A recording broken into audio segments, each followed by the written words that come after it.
ท่านทั้งหลายสืบต่อไปตามสมควรแก่โอกาสและเวลาอันจะพึงมีก็ขอให้พวกเราท่านทั้งหลายจงได้ตั้งใจสดับรับฟัง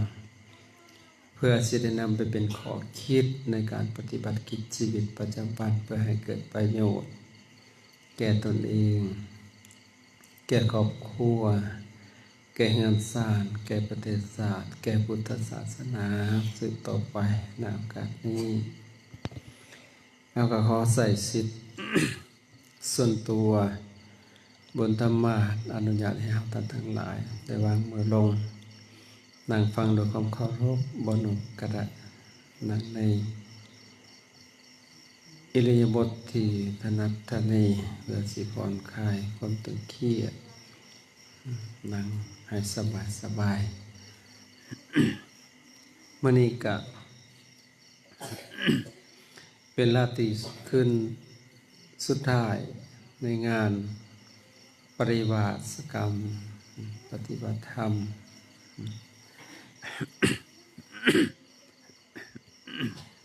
คิดว่า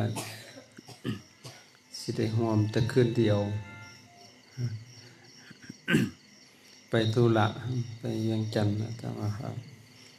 กลับมาเมื่อคืนนี่เด้อมาฮอดเมื่อยคือสิไข้สิหนาวตื่นมาก็ไปเวียกต่อคิดได้ก็ได้โทรมาถามทางอาจารย์เพิ่นยังบ่ทันออกอาพาธบอกว่าขึ้นสุดท้ายเลยขน่อยฉันหวดก็พอดีมาห่วมสิมานอนพี่แหละแต่มื้ออื่นก็มีเวียกไปทางนี้พอดีก็พอดีมาเลยเฮาสิไปตาแขกแต่หลังจากสันพัตตาหารเสาร์แล้วสิไปตาแขก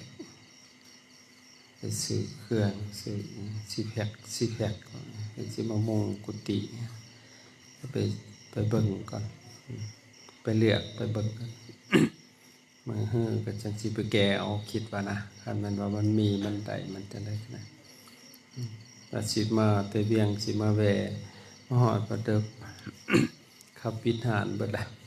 มาฮอดวัดพอดี10 โมง 11 โมงเมื่อยได้ไหม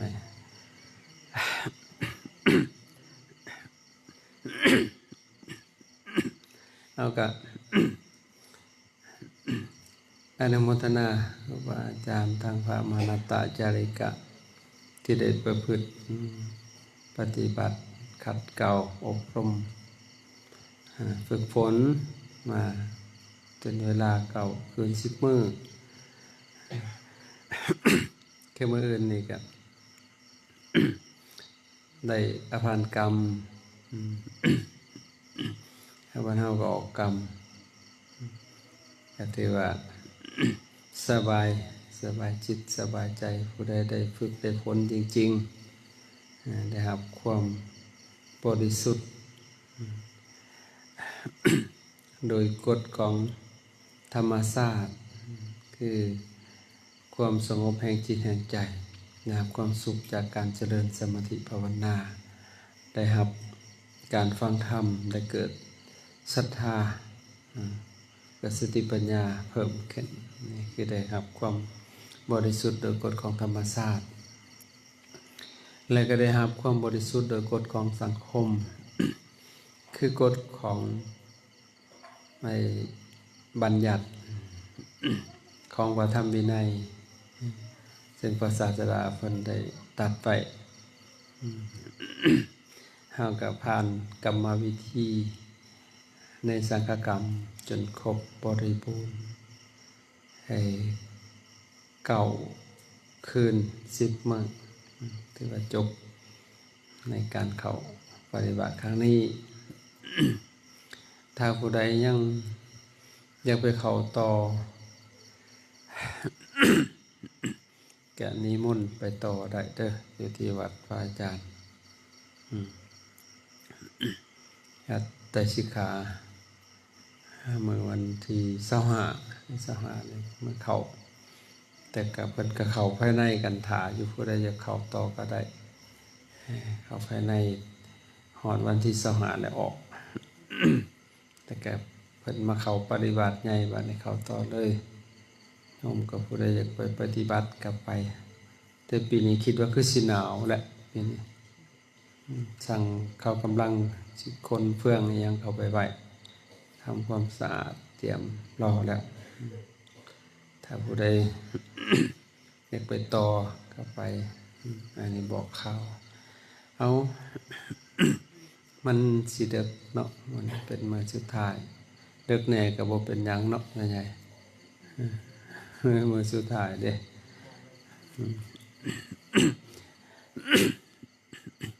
เอามื้อนี้ก็สิได้น้อมนำเอาธรรมะ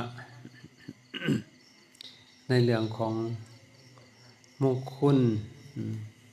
มาเล่ามาเว้ามากล่าวชี้แจงแสดงไขให้ฟังสิ่งที่เป็นมงคลนั่นแหละครับวันเฮาว่าเป็นสิ่งที่นำมาเพื่อความเจริญที่ว่าเป็นความประเสริฐความอุดมความเต็มมังคลังอุตตมังเสถังความประเสริฐมงคลเรียกว่าความดีงามมงคลแปลว่า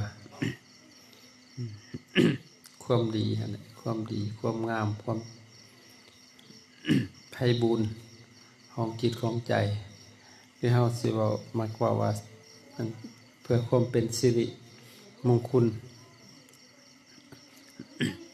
สิริก็คือความงามมงคลก็คือความดีบวกเข้ากันก็เป็นความดีงามแห่งชีวิตนะมงคลเพราะว่าเราเคยกระทำกันมาหลายเส้นคนโดยเฉพาะคือว่าสงฆ์เราก็เคยสูตรปริตะมงคลเวลามีการมีงานอย่างนั้นนะ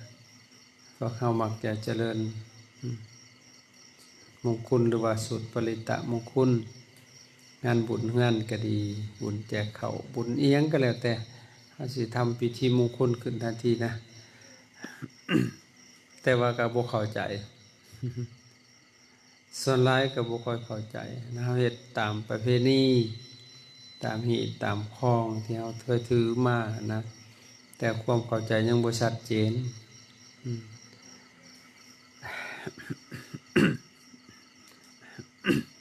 มงคลนั้น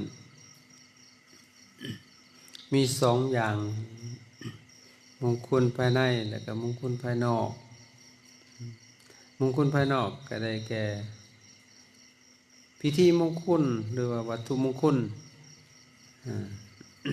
แต่มงคลภายในก็คือธรรมะมงคล2อย่างนี่นะแต่ส่วนหลายเฮาก็ไปติดอันมงคลภายนอกนั่นแหละความเสื่อความถือกันมาติด เป้าหมายก็คืออยากให้มันดีมันงามนั่นแหละอยากให้มีสิ่งที่มาสนับสนุนเกื้อกูล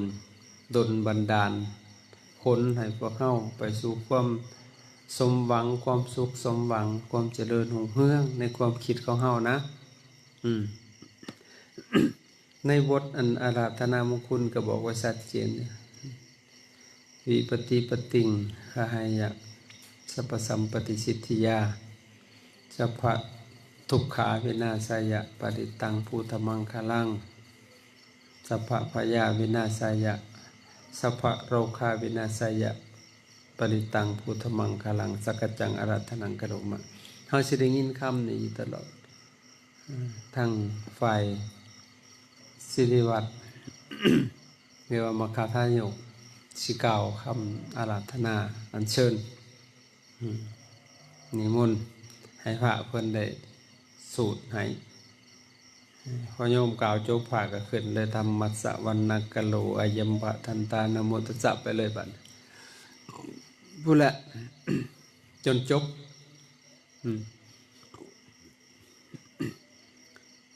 อันนี้ถือว่าเป็นมงคลพอเฮาคิดกันนะแต่ก็บ่ฮู้ความหมายเพราะว่าสูตรบ่ได้แปลบ่เข้าใจมีแต่สูตรใส่น้ำกันซื่อๆสูตรใส่ฟ้ามงคลนักเขาก็เอาน้ำมาหดหัวบางคนก็ไปเอาขี้เทียนอยู่ในหันแหละจักมันสิเป็นหูเป็นหยังแหละบางคนว่าคือเผิงบางคนว่าคือมีมเอาแล้วบาดเนี่ยจักมันสิคือหยังแหละเนาะมันเทียนมันหยาดลงในน้ำมันบางคนกลัวกุ้งคักๆพอดอกบางคนแบบคือปลาหอยมันหลายคนมันก็สิคือไปตัวทีตัวแดนนะเนาะเป็นเอาแต่สิเป็นทั้งยาเอาน้ำไปหดหัวรดน้ำดำหัวอยู่ดีมีแห้งโอ้ยคือไก่ความคิดแต่เด็กความหมายก็คือพวกเฮานี่อาศัยอำนาจพระปริตะนะมาขจัดปัดเป่าสัพพทุกขาคือความทุกข์ที่มีในจิตในใจของเฮาเนี่ยนะให้มันพินาศหายไปสัพพทุกขาวินาศยปริตังพุทธมังคลังมันสิพินาศอยู่บ่เอาเทียนมาจุดใส่น้ำนี่มาอันนี้ให้คิดเด้อพระเฮาก็ให้คิดแต่พระอาจารย์นี่บ่สูตรเด้อบ่มีสูตรแหละข้าเจ้าไปสูตรให้อยู่แต่ก็บ่สูตรแต่บ่บอกล่วงหน้าได้ว่าบ่สูตรเนาะเพราะเขาเจ้าสิหนีก่อนนะถ้าเขาเจ้ามาวัดแต่ต้องให้ได้ประโยชน์นะไปเรื่อยหลงไปเรื่อยอยู่ได้ที่วัดนะเพิ่นฟันบ่ดีลงเถื่อกันแต่งมาแต่งขันไอ้ส่วนเทียนก็เอาหอบหัวคาคิงเป็นดอกแทกจักอีหยังเป็นดอกกระโบหูนะเพิ่นห้าก็จากสูตรรดน้ำอาตมาก็ถาม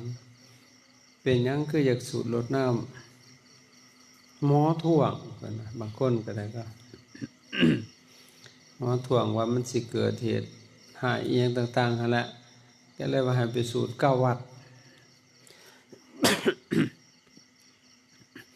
อาตมาว่าได้จักวัดแหละวัดทำอิฐคักอยู่ดอกคือสิบ่มีวัดต่อไปดอกปันก็เลยก็เลยสมเทียบเทศให้ฟังนะก็มาแปลบทสูตรนั่นแหละให้ฟังให้เข้าใจนะน้ำก็เอาว่างไว้สักก้อนอาตมาว่างไว้สักก้อนเดี๋ยวสิสูตรให้กันเลยว่าข้าเจ้าก็รออยากให้เอาสูตรอยากไปวัดใหม่มันเก่าวัดพุ่นเนาะ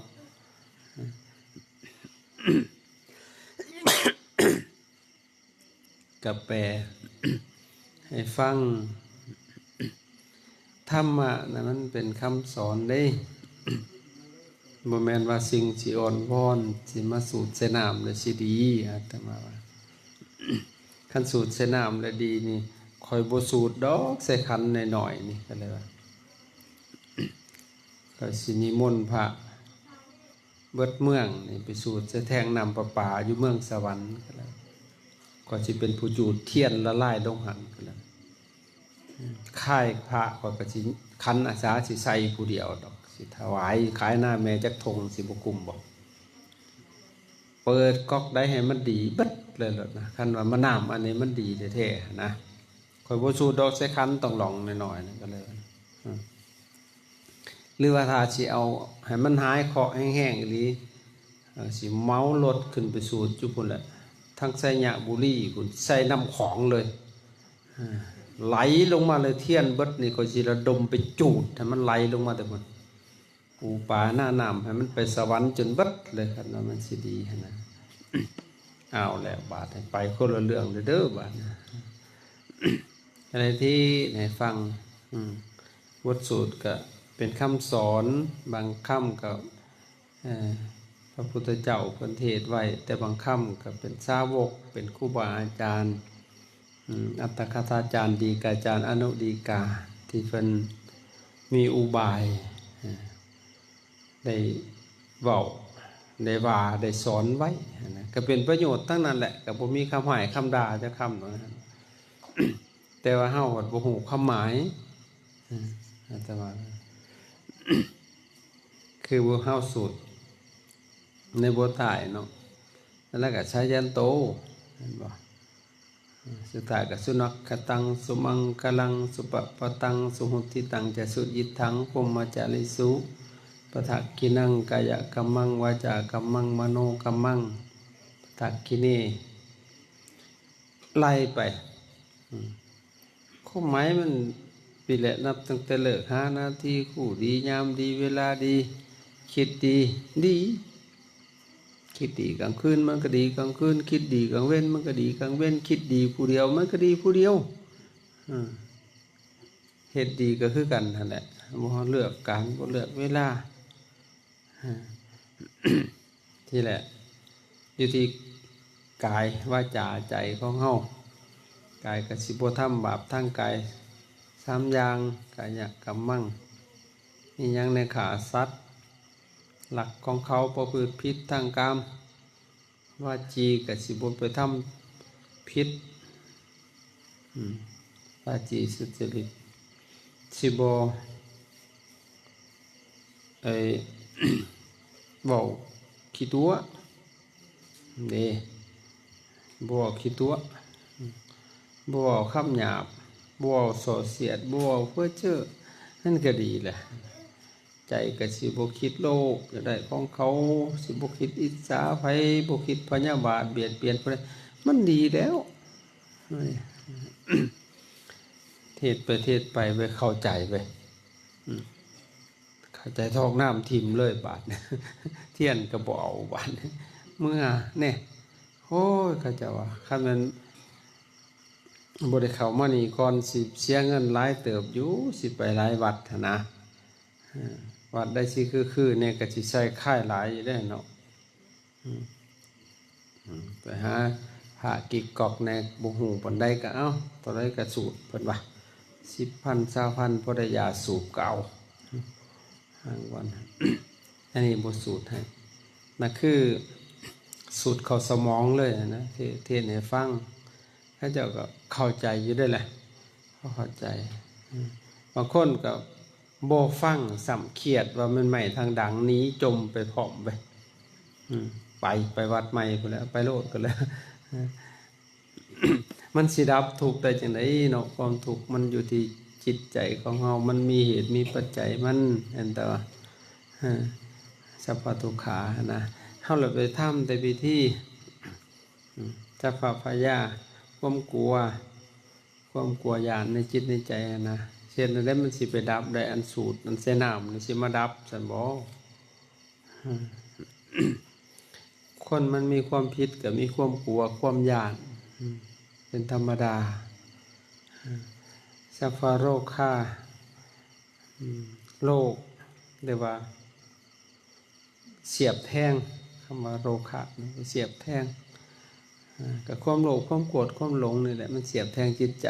เฮาให้มันห่อนทนกระวนกระวายอยู่ยากเสียวันได้มาดับเฮาก็เอามงคลภายนอกเอาพิธีเฮ็ดหยังก็มากไปโดยพิธีอันนี้มันเป็นของพราหมณ์ดอกตะกี้พราหมณ์อันพิธีได้หลายของพราหมณ์เช่นนั้นก็5 มื้อ5 ยามเลิก5 นาทีสิปลุกเฮือนก็5 มื้อห่างไว้ปีหน้านี่บ่แม่นปีมะโรงซะบ่เนี่ยบ่ฮะแม่ใหญ่ภายในไร่เป็นแม่นบ่ปีสิมาเนี่ยมันปีมะโรงบ่เขาก็บ่ฮู้ออกไล่บ่เป็นมะโรงมาเชงมาเมียมาแม่มาหมากหยังก็บ่ฮู้ฮะปีสิมานี่ได้ฉลุบ่ปีชวดบ่จะบ่ฮู้คือกัน ได้ยินแต่เขาเจ้าว่า เขาเจ้าปีมะโรงนี่ อันมันปลูกเฮือนบ่ได้เด้เขาเจ้าว่าอาตมาเถียงกับเขาเจ้าบ่สู้ข่อยได้ล่ะข่อยมีเหตุผลหลายกว่าเว้ยพ่อใหญ่น่ะเล่าว่าบ่ได้เราปีมะโรงไผสิไปเฮ็ดอุ้ยพร้อมอีกได้ย่านน่ะนะมันเป็นหยังอันมะโรงน่ะมันคลำนี่แหละเราอ่ะว่าขาสิได้สิมาลำกระดอกกระเดียแท้ ปีมะโรงนี่ปลูกเฮือนก็บ่ได้เราอ่ะเฮ็ดหยังก็บ่ดีเราอ่ะอาตมาเลยถามปีมะโรงก็มีคนเกิดอยู่บ่ครับเกิดหั่นแหละขนาดหัวมันเกิดยังก็มันสิบ่ดีแหละอย่าสุมานอนนำกันได้มันสิเกิดคนขึ้นมาปีมะโรงครับคันว่ามันบ่ดีเลยยิบไว้มันสิเกิดปีมะโรงหันไปเกิดปีมะเส็งพุ่นมันสิเกิดมาบ่ดีแม่นอยู่บ่เกิดเอาไว้บัดเกิดลูกบัดบ่ตีมะโรงมาเส็งบัดนอนนำกันมะโรงก็นอนนำกันคักปานนั้นเว้ยแม่นเด้อบ่ต้องนอนนำกันแล้วมันสิเกิดลูกมาบ่ดีได้ปีมะโรงอันนี้เพิ่นไปเลือกจำเพาะเอาเลือกวันอีกได้วันพุธพฤหัสวันค้านมันแข็งผัดว่าจักสิแข็งสิอ่อนแล้วเขาก็บ่ได้ยิกเบิ่งจักมือไว้จันทร์ค้านพุธพฤหัสศุกร์เสาร์วันน่ะบ่ดีผัดว่ามันก็บ่ดีคู่มือคันบ่เฮ็ดบ่ดีนะเฮ็ดบ่ดีวันจันทร์ก็เป็นวันบ่ดีโดนแหละมันอยู่ที่การกระทำของเฮาพี่แหละมันบ่ได้เลือกวันดอกนะคันว่าวันค้านบ่ดีมันคือเกิดกันอยู่วันค้านก็ได้อย่ามันยิบหมอมันไว้ที่มันไปเกิดวันพุธหมอเขาให้ก็เก่งแม่นบ่เกิดทุกวันบาดนี่นั่นแหละคือบอกเฮางมง่ายแหละนั่นน่ะมันบ่ดีนำมือเด้มันดีนำการกระทำนะ สิปลูกเฮือนมือได้ดีบ่ต้องไปหาหมอนะถามเงินในถุงเจ้ามีหรือบ่เงินนะขี้ดินขี้ดอนสร้างคายังมีหรือบ่เฮ็ดแล้วละดีแล้วแหละหมอบ่สิฮู้เนาะเฮาจะบ่ นั่นความหมายคือเอาความพร้อมเด้อคันพร้อมมื้อใดเลยดีโลดเฮ็ดหยังคือกันนั่นแหละสิปลูกเฮือนมื้อใดดีพุ่นน่ะหมอเพิ่นว่าพุ่นปีหน้าพุ่นจังสิปลูกปีนี้ปีมะโรงข้ามบัดฮอดมื้อดีเพิ่นปลุกเฮือนเช้าเดียวได้บาดนี่โยกมันสิอยู่ได้บ่เฮือนเช้าเดียวมื้อดีเพิ่นนั่นนะเพิ่นปลุกเช้าเดียวเช้าเอกเพิ่นว่าซั่นเด้เอกก็แปลว่า1เช้าที่1ซ้ำบ่นำเพิ่นเอาไส้ขึ้นไปใส่กกเสาไว้อีกได้ป่าพี่ว่าจะบ่สิไปขึ้นไปถึกไส้จะอยู่กกเสาพุ่นแม่นมีอยู่บ่จักบ้านแถวนี้ก็ได้บ้านข่อยบ่ดอกมีครูรังบอกโอ้ยจะแม่นบ้าคักได้หั่นอาตมาพาพี่บ้าจะบ่สิขึ้นไปถึกไส้เจ้าอยู่กกเสาพุ่นนักเขาอยู่ฮอนหน้ารถอันไส้น่ะก็ได้กอกโอ้ยจะแม่นบ้าบ่พอปัวคักเบิดบัดไส้เขาไปใส่น้องน้ำพุ่นแหละมันจังสิถึกป่าเนาะเป็นหยังจังเอาไส้ไปใส่ในหั่นน่ะหามันมีโชคมีไส้แม่นบอกความคิดนะโอ้ยข่อยบ่ได้โง่ปานนั้นสิไปซื้อไส้สิไปซ่านไส้ให้เมื่อยคันอยากได้แต่ซื้อมันก็เขียนเอาโลดแหละบ้านนี้มีไส้โลดแหละเฮ็ดก็ง่ายแม่นบ่เฮือนคนทุกๆก็เฮือนเศรษฐีว่าสิแหละหัวย่องๆคิดหลายๆก็เมียเศรษฐีว่าสิโลดแหละแม่นบ่คันสิเอาแต่ซื้อมันบ่ต้องไปซ่านไปเฮ็ดให้มันเมื่อยเขียนเอาโลดคันเสียเอาแต่ซื้อมันนะนี่แหละเฮาบ่ได้บ่เข้าถึงมงคลนะแต่ความเสนียดจังให้เอาแต่ซื้อมันคันเสียเอาซื้อมันสิไปเฮ็ดให้มันเมื่อยเขียนเอาโลดแหละเนาะครูบาแม่นอยู่บ่รถทางห้างกับรถเศรษฐีได้เนี่ยรถหรูว่าสิมันสิรู้ทางว่ามันแหละแม่นบ่คันสิเอาแต่ซื้อมันน่ะนะอันนี้เฮาแล้วโอ้เฮ็ดพิธีขึ้นมาเอาแต่ซื้อมันเสีย อาตมาไปเวียงจันทน์เมื่อก่อนหั่น เขาเจ้ามนต์ไปกะโยมดอกคนจีนดอกเขาเจ้าเฮ็ดอิหยังเขาเจ้าก็มนต์อาจารย์เคยไปนะมื้อก่อนไปเพิ่นเปิดอันสางอันอู่รถที่ว่าเขานำเข้ามานะ เครื่องแต่งรถนั่นแหละตัวใหญ่ที่สุดในนครหลวงเวียงจันทน์ ของคนจีนซื้อแล้วเอาลงแล้วไปบัดนี้เพิ่นสิเปิดห้านอีกบัดม่อนไปอีกไปบัดนี้มันมีศิริวัตรผู้หนึงมันแต่ละจุดมันบ่คือกันเนาะอาตมาก็เบิ่งเราเฮ็ดโอ้ยสมเพชเวทนาเด้สิแต่งผ้ามงคลน่ะนะจักแม่นอีหยังบ่ลุงตุงติ่งเว้ยจะคือเด็กน้อยเล่นเฮือนน้อยนี่มันมีอันไม้นะเสียบกระดองกระแดแล้วมีผายมีหยังหั่นนะมีกระทงหน้างัวลกจกเลยเจกอยู่มีขี้ดินมีขี้หินมีหยังจักแม่นอีสังอันนี้ค่อยเบิ่งโอ้แหละบ่เว้าดอกว่ามันคือหนาแห้งอีหลีให้เราเฮ็ดชุดเย็กละซะเฮากับร้องกรรมฐานเฮาแหละหมอนี่อาตมาก็นั่งท่าพอดีแนวนึงเรามาใกล้ๆเลยพอลูกศิษย์ถามคือลูกศิษย์สิเข้าใจนะถามปัญหาอาจารย์เข้าทางเลยได้เพิ่นในหูบุญออกต้องได้ยินแน่นอนอาจารย์กระเทศให้ฟังแล้วเอาแล้วได้บาทนี่ฟังเลยมันบ่เข้าหูเลยได้บาทนี่มันพามดอกอันพวกงมๆเศร้าๆพวกผีบ้าแต่มาว่าตายไปเกิดเป็นสัตว์เดรัจฉานบนพวกนี้นะมันหลงกันเลยเอาเลยเล่าเลยอุกเลยประเทศยังก็บ่ถูกเลยได้บาทอาจารย์กระเทศป้าเทศลูกศิษย์ตามลูกศิษย์ก็ฉลาดอยู่ถามปัญหานะเราบ่เคยเห็นอาตมาเด้เราก็สิว่ามันเฮาเป็นภาคกี่กอกที่บอกเราก็สิเราเป็นจานใหญ่ได้แต่งวิธีแถวนั้นเนาะอย่างที่ได้ฟังอย่างต่างๆนั่นแหละคือเอาแต่พิธีนะเฮ็ดสืบกันมามันหลายเส้นหลายศาสตร์พอเข้าใจได้แล้วนะ5 มื้อ5 ยามเลิก5 นาทีนักเขามีพิธีบวงสรวงเสียเคราะห์ไปแล้วบาทเนี่ยเอาได้บาทเนี่ยเคาะอยู่หันเคาะอยู่นี่บางเฮือนนั่นแห้งกะคักหัวคันใดเพิ่นว่ามากไม่ได้หัวคันใดเฮ็ดบักลูลาหั่นน่ะมันเคาะมันบ่ถูกเพิ่นว่าบางคนบางเฮือนอีกเป็นน้ำกกเสาอีกเด้หมอเพิ่นท่วงหั่นน่ะกกเสาต้นน่ะมันมีปัญหาเพิ่นว่ามันมีอีหยังเพิ่นว่าดอกวิธีเพิ่นหั่นนะโอ้ยไปกันบักยังใหญ่เลยอาตมาว่าเคาะมันบ่ได้อยู่หม้องอื่นดอกบ่ได้อยู่ในกี่ไฟมันบ่ได้อยู่ในก้อนเสาเคาะอยู่ในใจเจ้านั่นแหละเจ้าคิดบ่ดีก็เคาะเข้าหัวเลยแหละบัดนี้ทำบ่ดีก็เคาะเข้าหัวเลยบัดนี้ ซุมื้อนี้แฮง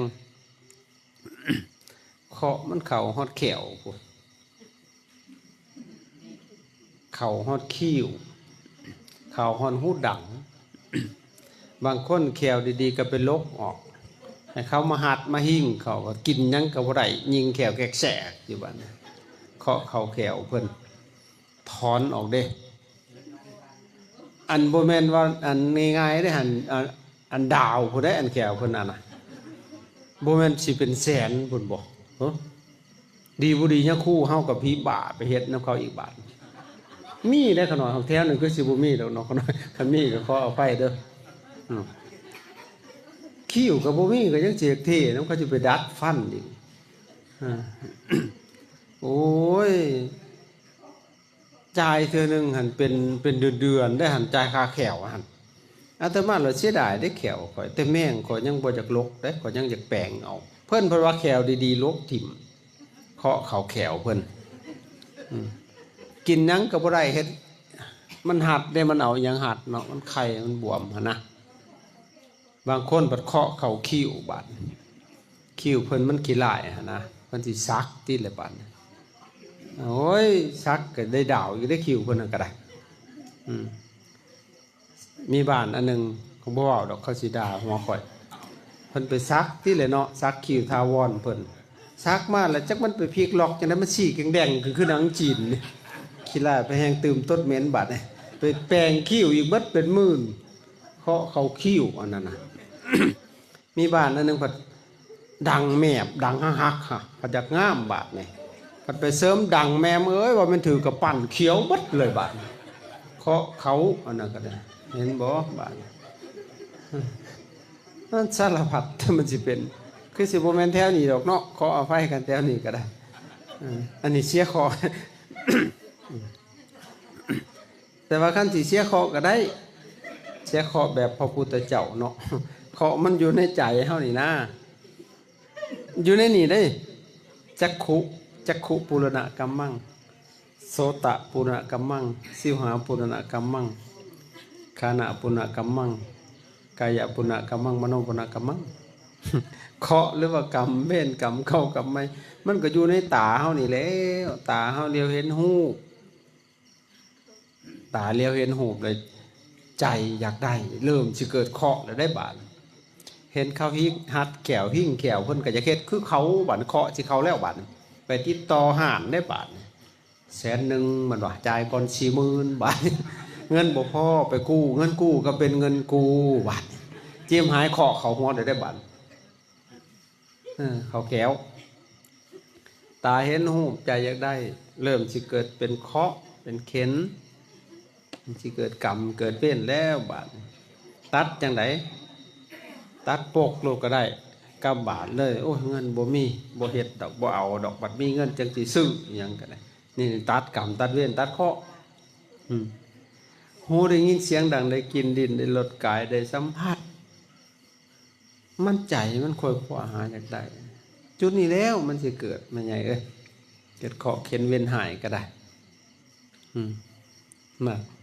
จะว่ามันเป็นไปเพราะความบ่เข้าใจ เฮาก็คิดว่ามันสิเป็นมงคลสิซวยเฮาหั่นแหละคิดนะเพราะฉะนั้นเศร้าเด้อเสียเคราะห์ให้ซ้ำมื้อนี้อย่าไปซักขิวหลิวตาได้ล่ะบางคนซักฮอดอันคุ้มตาเคี้ยวว่ามันถือกระปั้นผัวบัดบางคนซักฮอดขี้ซบหลักยิ้มริมฝีปากพุ่นว่าโอ้มันก็สิงามอยู่ตอนซักใหม่ๆบัดเพิ่นเฒ่ามันสิดึงไปคนละทีได้บาดว่าแม่นแห้งลูกๆบ่ได้บาดมันสิเป็นหยังเจ้าอาหารโอ้ยอย่าไปเฮ็ดเถอะเนาะเอาธรรมศาสตร์มันนี่แหละให้มันงามทั้งในจิตใจนะอันนี้เอาเลยเถิดมหาปีบันในมงคลภายนอกมันทำให้เฮาดีใจเล็กน้อยสิดอกข้าวเดียววัตถุมงคล พิธีมงคลเฮ็ดพิธีลูลาพอดีมาบังซื่อๆมันบ่ขจัดปัดเป่าสัพพทุกข์สัพพโศกสัพพโลกสัพพภัยให้เฮาได้ดอกสัพพทุกขาสัพพพยาสัพพโลกามันบ่ได้สิเอาพิธีเอาพวกนี้มาขจัดปัดเป่าบ่ได้มันต้องอาศัยความเข้าใจที่ถูกต้องเสียข้อมันก็เสียบ่ได้มีแต่เฮาทำเองจัดการเองทุกสิ่งอย่างพระเจ้าก็เป็นแต่เพียงผู้บอกหมอก็เป็นแต่เพียงผู้วางยาให้เฮาแต่ถ้าเฮาบ่ทำตามหมอเฮาก็บ่หายพยาธิโผยภัยเฮาอันก็ได้ อันนี้พิธีต่อมากับวัตถุมงคลนะบางคนก็ติดแต่ได้อันเครื่องร่างของครั้งหอยตรงแต่งน้ำข้อผ้ากับผ้าได้โอ้ยผ้าแท้ๆยังสิเอาผ้ามาแขวนคอให้มันหนักตึมเข้าไปอีกอยู่บัดหลวงพ่อนั่นหลวงพ่อนี่แล้วบาทเนี่ยหลวงพ่อคูณผ้า เอามาแขวนคอนะเพื่อนว่าเป็นของรักษาเพื่อนได้หันเป็นมงคลเพื่อนจะได้หันนะจริงๆอันพระแขวนในข้อนะบ่เป็นของรักษาเฮาได้หันของเฮารักษาตัวน่ะรักษาบุรีเฮียจ่อยได้เพิ่นน่ะแม่นจะบอกครูบาเฮ้มีรุ่นหนึ่งห้ามถือขออนุญาตห้ามถือขี่ถือเหนียวเพิ่นว่าหลวงพ่อเพิ่นก็แขนไว้อย่างดีแล้วมื้อนั้นปวดขี่แห้งเอาไปแขนไว้หน้าห้องน้ำเพิ่นบัดเพิ่นขี่แล้วเพิ่นลืมบัดหลวงพ่อเราเป็นกระพร้าแค่นต้นแล่นย้อนก็บ่บอกว่าถากูแน่ก็บ่ว่าไปเลยลืมหลวงพ่อ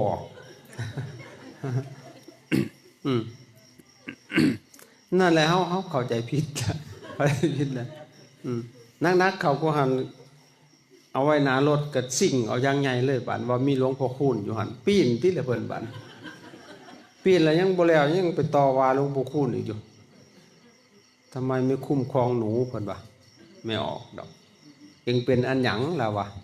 ลดความสามตลกเพิ่นว่าซั่นเด้หลวงปู่ก็นั่งยองๆอยู่นั่นแหละเพิ่นว่าซั่นเด้แล้วว่าอันเองวิ่งเท่าใดแล้ววะ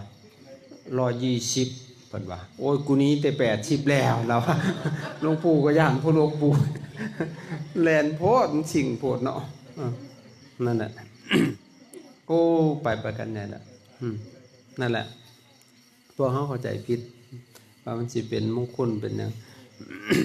อาตมาเนี่ยออกบ่ได้ถือให้มันหนักข้อได้เศร้าโลดบ่บางคนก็ไปเจิมไปแต่งรถชื่อรถใหม่ก็ให้มันเป็นมงคลเพิ่นว่าจังได๋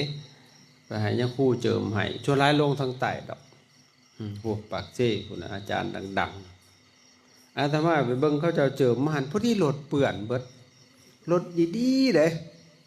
เอาคันแต่งคันให้พระทั้งเงินทั้งหยังแล้วเว้ยมันไม่แป้งดอกนะหั่นเพิ่นเจิมวิธีเจิมเพิ่นน่ะนะเอาแป้งมาเอาน้ำมาขันผึ่งเทียนที่หันมีเงินได้คันเงินในหลายเพิ่นแห่งเจิมหลายคักบัดเนี่ยครู่ก็เฮ็ดจมม่นบ่เฮ็ดปากติ่งยังคือคันขากสิกินแมงเมานี่จ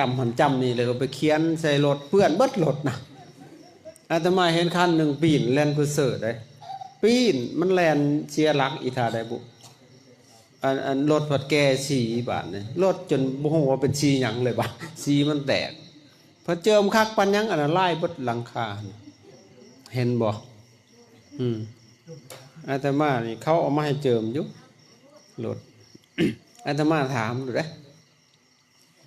เจิมนี่แปลว่าใส่ก่อนได้อาตมาว่าเพิ่นซื้อรถแมคโครเดี๋ยวค่อยได้น้องพร้อมข่อยบานเจิมน้องให้ข่อยคักปันหยังเลยจกน้องให้อาตมาว่านี่เจิมว่ะข่อยใส่ก่อนมันดีแล้วแหละว่ะก็เลยว่าอันนี้ว่า นี่คือความพอใจเอาสินี่มันสิเสียเวลาเข้าสู่ธรรมะมงคลเพื่อสิมาขจัดปัดเป่าสัพพทุกขาสัพพพยาสัพพโลคาให้มันพินาศหายไปจากจิตจากใจของเฮานะสัพพทุกขาความทุกข์ทุกข์ทั้งกายและก็ทุกข์ทั้งใจทุกข์ทั้งกายมันก็พอบรรเทาทุกข์ทั้งใจเขาทำให้มันดับทุกข์ได้นะแต่ทางกายมันดับบ่ได้ดอกมันดับบ่ได้มันแต่เพียงบรรเทาไม่ออกทุกข์ทางกายนะนี่พวกเจ้านั่งโดนไปพวกเจ้าก็ทุกข์เลยอันซิกนะทุกข์ได้นะโอ้ใครแน่เพิ่นว่าอันพวกเจ้าอันรับตานะรับมือหนึ่งจักเท่าไรหลอกมันเป็นอย่างมันทุกข์คงจากเสียนให้มันมีความสุขเนาะมันโบสุขรับลงกับโบสุขมื้นขึ้นกับโบสุขอีกรับไปรับมาเยอะแล้วบ้านโบเมื่อย นี่คือถูกความถูกทางกายเนาะทุกคนทั้งใจก็ทุกเลยบางทีเพิ่นเมื่อยแห้งเพิ่นว่าเพิ่นถูกแห้งจังหน่อยไปสูบเขาอีกบาดเป่าออกอยู่หั่นน่ะนี่ก็มันความถูกเนาะบ่ว่าสิได้กินก็ทุกบ่ได้กินก็ทุกการไปการมาการอ้วกสายแล้วมันทุกข์เท่านั้นความทุกข์ทางกายทุกข์ทางใจแห้งกระดับหน่วงแต่มันกระดับมีทางดับได้นะก็คือเอาธรรมะนี่แหละมาดับสัพพทุกขาสัพพพยะหรือว่าภัยความกลัวอันนี้ก็ต้องเอาธรรมะคือกันมาดับนะส่วนหลายบางคนมันมีความกลัวความย่านเพราะว่าเฮามันมีความผิดนะแล้วก็บ่มีความเข้าใจที่ถูกต้องก็เลยกลัวย่านในสิ่งที่มันมาบ่ทันถึงย่านที่สุดคนย่านที่สุดคือหยังย่านตายนั่นแหละทั้งเบิดในทุกชีวิตย่านตายกว่าหมู่บางคนว่าโอ้ยบ่ย่านดอกตายนี่ย่านแต่เจ็บพุ่นน่ะโอ้ยเจ็บมันยังบ่ถึงตายได้สิบอกให้ฝากเจ็บไปยังมีอีกตายพุ่นย่านตายกว่าหมู่คันบ่ย่านตายก็บ่ย่านนั่นแหละ อยู่ถ่ายสภาพโลกค่าวินาศยะ ปริตังภูตมังคลังโลกค่าแปลว่าเสียบแทงความโลภนี่มันสิเสียบแทงจิตใจเฮานะทุกได้อยากได้นะมันหินอยู่ในใจนะทุกทรมานในความโลภความต้องการบ่มี เมืองพ่อนะความโกรธนี่ก็แห้งกระเสียบแท่งคักเนาะความโกรธความอยากฆ่านะมันเสียบแท่งใจห้อนได้แมวเป็นคืออาตมาบ่อาตมาห้อนได้คันยามอยากหายนะแต่เข้าเป็นคนคอยแห้งหายเก่งอยากหายความโกรธเป็นโทสะจริตแต่มาเป็นพระแล้วก็ใครแน่จะหายกับหูมันแล้วก็มันก็เศร้าคันหูสามันก็จะหายอยู่เบิดมึงคันหูไว้แล้วก็ดับหลดดอกยุดจึกหลดอ่ะหูแล้วมันก็เศร้าเพราะผู้หูว่าอยากหายกับผู้อยากหายมันผู้เดียวกันเด้มันมอหนึ่งเกิดขึ้นมอหนึ่งก็ดับไปเพราะฉะนั้นในหูไว้บางคนนะเครียดให้หมู่10 ปียังบ่ได้เศร้ายังค้างต้องหลองอยู่โอ้จะค้างไว้สิแตกยังถูกกระดกกระเดียเข้าเลยนอนเซ้ยเพิ่นว่ายังจะหายเขาอยู่เห็นป่ะในความโกรธความหลงอันนี้ก็นำมาถึงถูกคือกันหลง แต่ว่าหลงเลยครับไปกว่าส่วนหลายเฮาก็หลงในขันโลกของเฮาที่เป็นไปนี่ก็เป็นทุกข์เพราะแห้งเลยเนาะแต่ว่าหลงเข้าไปจนยึดมันถือมันเป็นตัวกูของกูบางทีโอ้ยแห้งกระทุกข์คักบาดก็อยู่ในวงเวียนอันนี้แหละพวกเฮาหั่นน่ะว่างวนอันนี้แหละเฮาปานเพิ่นสูตรคือได้เพิ่นไหว้พระนะฮู้บ่แม่นตัวตนเพิ่นว่า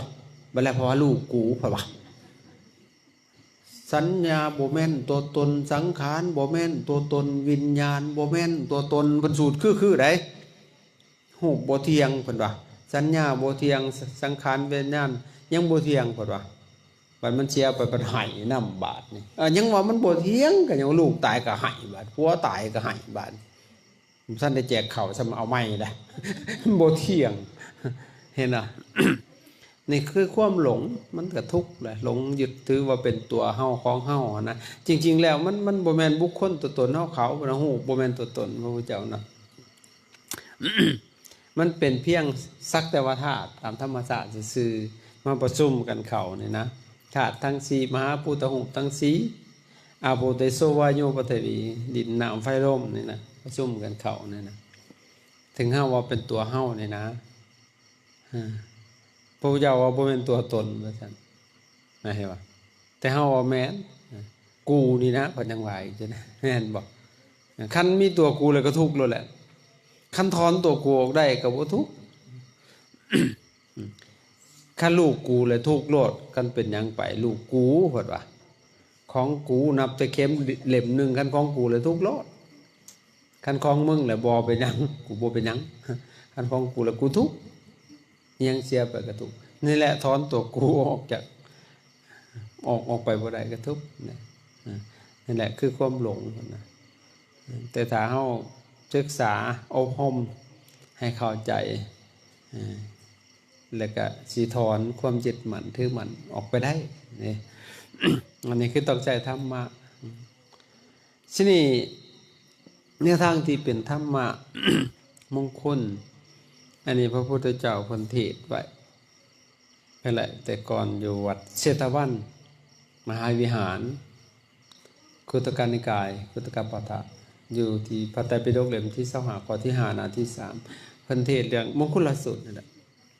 มงคล38ที่เฮาเคยได้ยินครูบาเพิ่นสูตรนะอันนี้เป็นแนวทางคำสอนล้วนๆเลยเด้ทั้งเบิดเลยเป็นคำสอนบ่แม่นสิ่งที่เฮาสิมาอ่อนวอนตั้งแต่ปีละอาเสวนาจะคารนังปณิตานัจเสวนาปุสจะปุสนิยนังเอตมังคารมุตตมังการบ่ครบคนพาลการครบแต่บัณฑิตการบูชาที่คนบูชานี่เป็นมงคล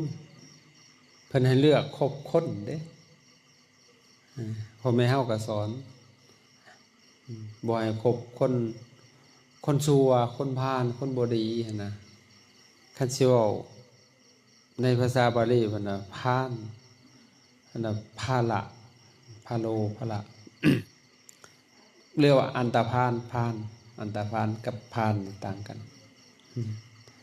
คนด้อยทั้งปัญญา อ่อนทั้งปัญญาเป็นคนพาลน่ะคนบ่สละ คนบ่ฮู้ดีฮู้ชั่วน่ะจำแนกบ่ได้เพิ่นบ่ให้คบบ่ดีเพิ่นน่ะ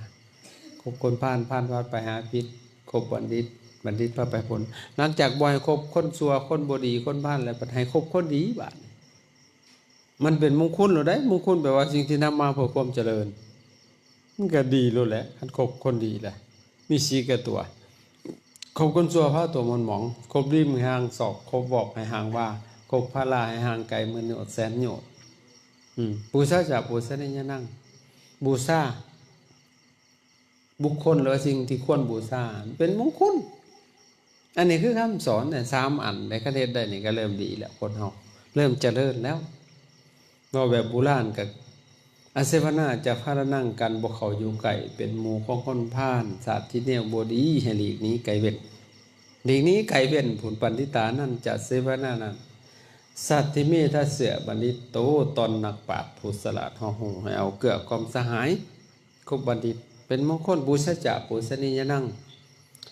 คนดีนั่นคนบูชาแบบอย่างตำลังผู้จังสันมีจะได้บุหรเสียเป็นมงคลปฏิรูปประเทศสวโสเอาเลือกที่อยู่อีกเลยได้บาทเนี่ยเลือกครบแล้วมันเลือกสถานที่อยู่นับแต่ประเทศปฏิรูปประเทศสวโสอยู่ในเขตประเทศที่สมบูรณ์ทั้งบุคคลจริงสองล้วนแต่แนวดีพร้อมบุพเพกตปุญญาตานั้นบุญควรสั่งบารมีพร้อมพำทำแต่ดีใจไพ่บ่ย่องกระสังเขาอัตตะสัมมาปณิทิจังตั้งตนไว้มันเที่ยงในความดีบ่มีใจเอ็นเอียงวันไว้ไปทั้งหายคนสิดีทั้งขายทั้งเมืองกับบ่เงียงมีแต่ตั้งเตียงไว้บ่ไล่ทิมชวนดีเป็นมงคลเลือกสถานที่อยู่มองได้ควรอยู่แล้วก็การสั่งสมบุญไว้เมื่อก่อนก็เป็นมงคลแล้วก็ตั้งตนไว้ดีตั้งตนไว้โดยชอบในศีลธรรมเป็นมงคลพหุสัจจันจะ10ปัญจเวนิโยจะสุสิกโตสุภาษิตาจัญญาวจาพหุสัจจันจะนั้นได้เฮียนทำมาหลายได้สดับมาฟังใส่ใจอยู่เรื่อยๆเป็นมงคลผู้ใดมีความหูหลายศึกษามาหลายเป็นมงคล10ปัญจพร้อมมีศิลปศาสตร์มีวิชาชีพครบถ้วนสำนานพร้อมสุภาพการมีศิลปะวิทยาเป็นมงคลพระเฮาอย่าขี้เกียจขี้ข้านอบรมเจ้าของศึกษาอย่าประมาทศึกษาพระธรรมวินัยมีหยังกะเฮ็ดแนวเป็นประโยชน์ต่อตนเองต่อผู้อื่นต่อโลกต่อสังคมมันเป็นการได้ฝึกผลนะอาตมาภาคเขาจะเฮ็ดนั่นเฮ็ดนี่บ่อยู่ซื่อๆมีกิจกรรมอยู่ตลอดนะถ้าให้อยู่ซื่อๆมันก็ติดเป็นนิสัยเลยขี้คร้านนอนเช้าแล้วก็เปลี่ยนแล้วก็นอนบ่เอาให้มีเวลาให้พักอยู่อาตมาแต่ก็มีเวลาให้ทำกิจกรรมตื่นดึกนะอยู่วัดตื่นตี 1:45ก็ตีละครั้งไรแหละไปเข้ากรรมก็หัวหอนแล้วแหละเจอแล้วแหละตี 1ที่มาบ่มาเขาประกาศหาได้บาทนี่มาแต่วัดได้บาทโอ้ขายหน้าขายปืนเลยแล้วบาทโอ้ยขี้ข้านบ่ได้ก็ข้านโกยมานำหมู่แล้วบาทเพราะหยังเข้าน้ำเฮาบ่ได้เฮ็ดให้หาเขาเจ้าออกมาย่อมาหายังแต่สิหย่ำป้อนยังสิขี้ข้านปานนั้นบ่ไม่ออกเขาเจ้าก็แฮงยังตื่นเด้อนั่นน่ะปลุกเหล่าเขาเจ้าคืนเป็นกรรมฐานกลางเว้นเป็นกรรมกรนั่งผู้แล้วฮอดตี 4ไหว้พระตี 4 ครึ่งมันอยากหนาวมันนานแจ้งแต่พอแจ้งแล้วเขาไปบิณฑบาตกลับมาก็ทำกิจกรรมทำความสะอาดอย่างต่างๆฮอด9 โมงครึ่ง10 โมงก็ฉันภัตตาหารฉันภัตตาหารแล้วให้ไปเข้าสมาธิยาวแล้วแต่พระอยากนอนก็นอนอยากนั่งก็นั่งบัดฮอดบ่ายโมงปลุกลุกขึ้นมาได้บัดเป็นกรรมกรได้บัด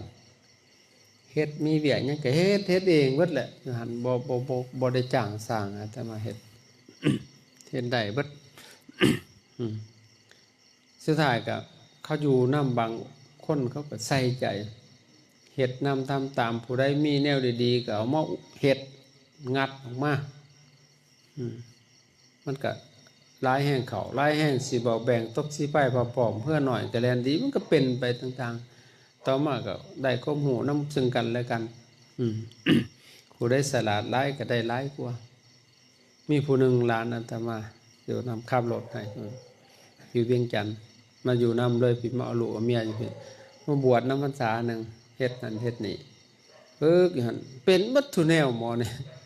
ซุมื้อนี้ก็เพิ่นนั่นแหละเป็นผู้มาเฮ็ดให้เฮ็ดแต่ละอย่างหั้นน่ะไปเอาเมียก็กุ้มเมียสบายเพราะมันมีศิลปะเด้เฮ็ดหยังก็เป็นเบิดไปเฮ็ดเรือนเฮ็ดซ่านตกแต่งภายในโครงหลังคางานปูนงานหยังเป็นหมดนั่นแหละนี่คือเฮาบ่ประมาทเด้บางคนน่ะบวชแต่น้อยบ่เห็นห้อยหมู่แม่ซิกออกไปบ่เป็นหยังเลยบาดนี่เห็นแต่บักหนวดโค้งหมู่หูหนวดเหย้าเพราะฉะนั้นอย่าประมาทแม่เฮาบ่แน่นอนเด้นี่ตั้งแต่บวชอยู่ตอนนี้มีศรัทธาต่อไปเบิดศรัทธาซิกไปเฮ็ดหยังก็บ่เป็นบาดนี่ถ้าจักได้เมียเยาะไปสิไปเอาไปทำผัวไว้เฮ็ดหยังก็บ่เป็นนั่นเพราะฉะนั้นเฮาเป็นเฮามีศิลปะวิทยาเอาไปรับเมาเฮ็ดหยังก็ได้นะบ่ได้ง้อบ่ได้แค่ไปอีกนะนั่นแหละเพิ่นว่า10ปัญจพรมีศิลปศาสตร์มีวิชาชีพครบถ้วนสำนาญพร้อมสู่ภายเป็นมงคลได้ผู้หญิงก็คือกันนั่นแหละซุมื้อนี้แฮงก็คักเล่นแต่โทรศัพท์สิเป็นบ้าเบิดล่ะตาสั่วตามั่วเบิดล่ะเคลียร์ที่จริงในโทรศัพท์มันก็มีประโยชน์หลายอยู่อยากหูหยังอยากเห็นหยังมันก็ได้เบิดในหันนะศึกษาอยากปลูกต้นไม้วิธีต่อต้นไม้มันบอกเบิดได้ในหันนะดินแบบใดอยากเลี้ยงปลามันอยู่น้ำอุณหภูมิจำได้อาหารแบบใดมันบอกเบิดเพิ่นเอาไปหาดอกนั่นพาเฮากับพี่บ่าติดเกมบางวอนหั่นอยู่ผู้เดียวก็เว้าโอ้เพิ่นผู้เดียวเพิ่นตายตัดเซ็ดเพิ่นว่าแต่ว่าเขาเว้าอีหยังอันนี้บ่แท้เลยเล่นเกมตายแล้วเพิ่นว่าบาดนี่ตายแล้วเพิ่นว่าโอ้นอนกันเลย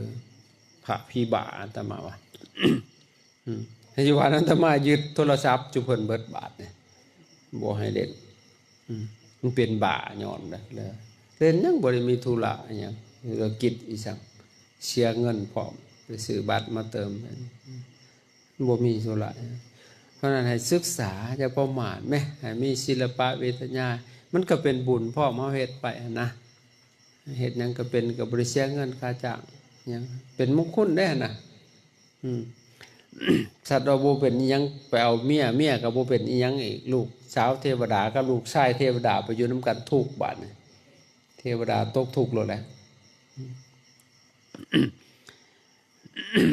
แม่นางฮอดใส่แล้วบาด10ปัญจะเนาะ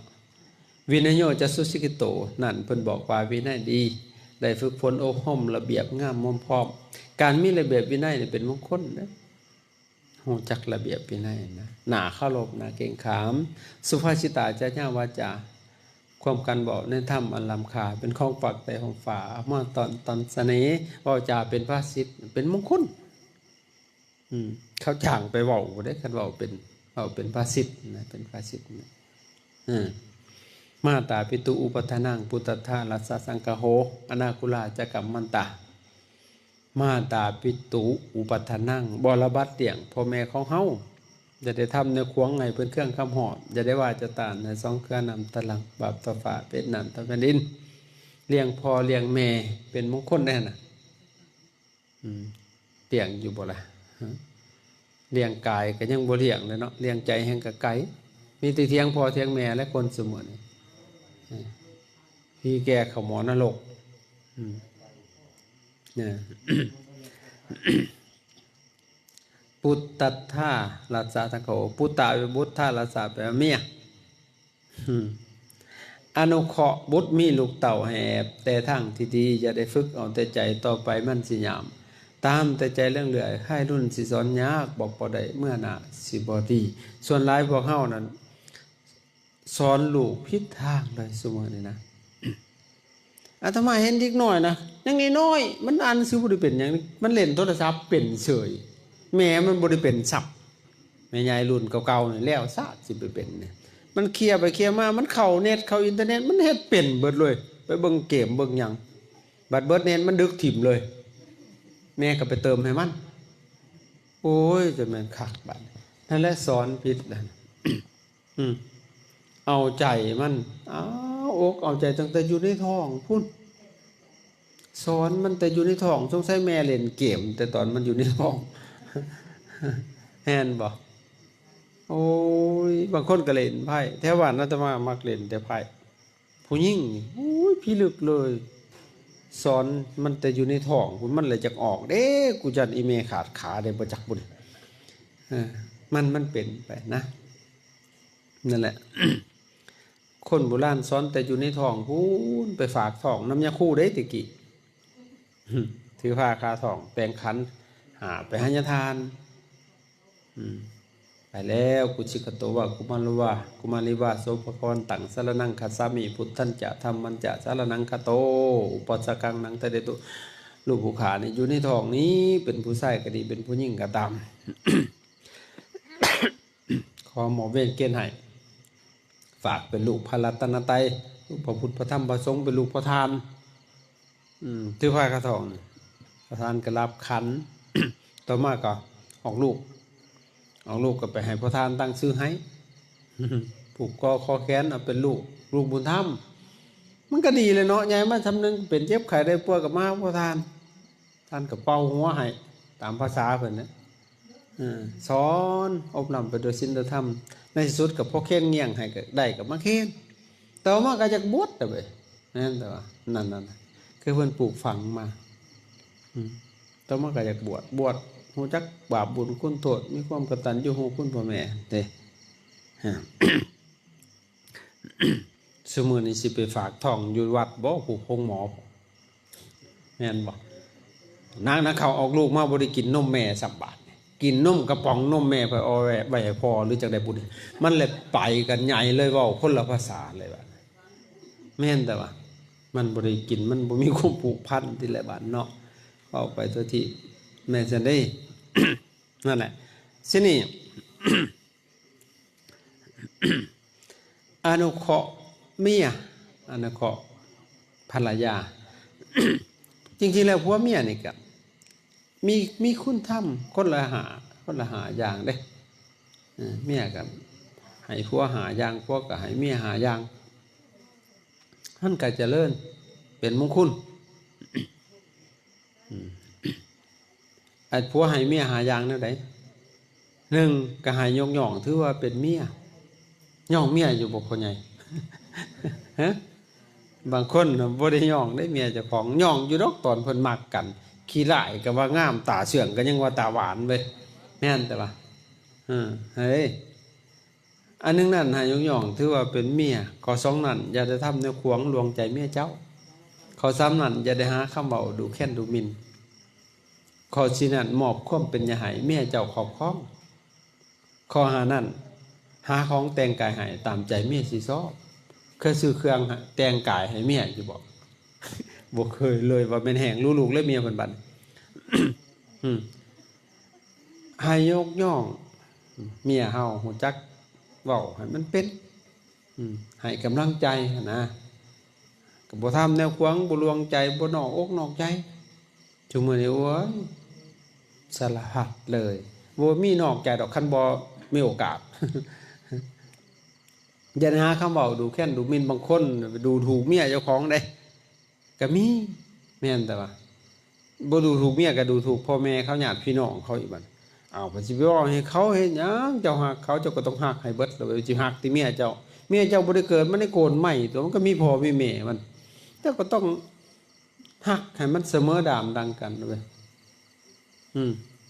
มันเป็นสั่นเราต้องยอมรับเขาได้น้องเขาก็แพงพ่อเขาอายเขาก็แพงคือกันกับเฮาแพงพ่อแม่เฮาแหละเห็นเนาะ มอบความเป็นยาให้แม่เจ้าครอบครองคนลาวเฮานี่ ประเพณีคนลาวนี่สมบัติอิหยังก็เอาไว้นำเมียแต่คนเวียดบ่ได้ผัวกรรมเด้เมียไปหามาให้มันใช้ได้เมียผัวอันกรรมนะจริงๆแล้วมันก็ถูกต้องเด้ ให้ผู้หญิงหั่นน่ะเพราะหยังผู้หญิงนี่เขาเจ้าสิละเอียดอ่อนเครื่องเฮือนของซ่านเครื่องครัวเขาซื้อมาไว้ผู้ชายไปซื้อเครื่องครัวบ่ครบดอกอาตมายังบ่ฮู้เลยลังอันงองๆๆจะเข้ามาเฮ็ดหยังก็บ่ฮู้ได้ดึกถิ่นจำประจักเห็นบ่ผู้หญิงเขามันละเอียดนะ เขาฮู้จักนั่นแหละคือมอบความเป็นอย่าให้เมียเจ้าครอบครองสิแต่หาของแต่งให้ไก่ให้จำใจเมียที่ชอบก็อยากแต่งก็ให้แต่งแหน่เห็นว่าล่ะแม่นแต่